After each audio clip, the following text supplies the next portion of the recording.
I get it. It's tough. Saving up to buy a house takes time, and it's a painful process for some. That's why today I'm going to show you 5 different ways that you can buy a house with no money down.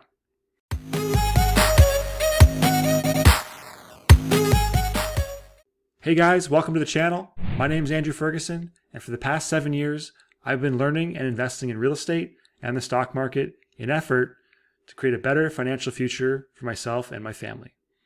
Today we're talking about how to buy a house with no money down, and here are the 5 tips and strategies that I can show you to help you get there and buy that house quicker. So maybe houses are wildly expensive where you live, and the goal of home ownership just doesn't seem attainable. Well, strategy number 1 might be for you. And what it involves is a strategy called house hacking. And to do this, you need to buy or target a multi-unit property. What I mean by that is it's usually a duplex where there's either 1 unit, 2 units side by side, or 1 unit, 2 units top and bottom. Okay? And this is how it works. Let's say you buy a $200,000 duplex. The down payment on that is only going to be 5%, which is nice because you're going to go in and you're going to occupy one of the units, which is called owner occupied. Okay? So keep that in mind. If you didn't do that and you bought a straight up rental property, you're going to be paying 20%, which is a lot more than 5, right? So $200,000 duplex, and we're going to put down 5%, which is $10,000. Now, in a normal mortgage, you're going to have to put up that cash yourself. So in this example, we're going to assume that you can borrow that money from somewhere else, whether it be a friend, family, credit card, wherever it may be. And let's say the payment on this credit card or wherever the loan's coming from is $400 a month. Well, that's going to be offset by the person you're going to have living beside you in your duplex. You're going to rent the other unit out for $800 a month, and that's going to double your interest payment on your loan. So what you're in fact doing is you're having somebody else that you're living beside, not in the same unit with, but beside, separate units. You're effectively having them pay back your loan, and you're left with a house that you own. You're building up equity over time. You get home ownership, and someone else is paying off your monthly loan payments. You still have a mortgage, you still have other expenses, but you would have those normally with a house anyway, so you get your asset quicker and you don't have to wait. So strategy number 2 is what's called seller financing. And this one isn't done a lot, but it does have its place for the right occasion. And how this one works is, if you go and buy a house, and let's say the sellers have been living there for 25, 30 years, and they don't have a mortgage left anymore, what you're going to do is you're going to negotiate with them and say, "Hello, Mr. Seller. Hello, Mrs. Seller. I'd like to buy the house from you. And in addition to that, I'd like you to become the bank to me and fund my down payment. You've already got 95% of your loan coming from an actual bank or lending institution like normal, and the actual seller of the property is going to become the bank for the last 5%. So you guys are going to negotiate a little bit back and forth. Maybe you get a 6, 7, 8% interest rate, whatever it may be. And what you're going to do then, they're going to loan you the money for the down payment, so you're not out of pocket anything. But then you're going to have to pay them back every month their principal amount and some interest, just like you would with a normal bank loan. This is a win-win because you get the property faster, they get to sell as the sellers, and they also get a little bit of interest money on the money that they got from the house sale. So it's a win-win for both parties, and you guys move it along, get the deal done. It just becomes down to negotiation at that point. But it's a good one for those of you who are looking at houses where there is the option for the seller to finance it themselves. So moving on to strategy number 3.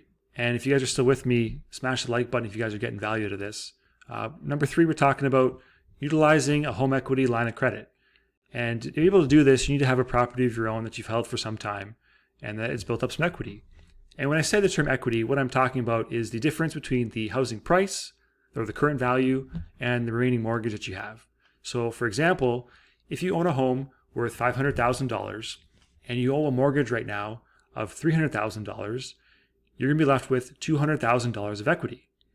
Now, what you can do is you can go back to whoever you have your mortgage with and you can set up what's called a home equity line of credit. And what this is a line of credit that's tied to your property, and the property is used as collateral by the banks or whoever the lender is, and they will loan you up to 80% of the property's value. So again, in our case, the $500,000 home, you're going to get 80% of the value, and that's $400,000. So your equity that you have available would be $400,000 minus the mortgage of $300,000. So you have $100,000 sitting there that's available to use to down pay on a new property.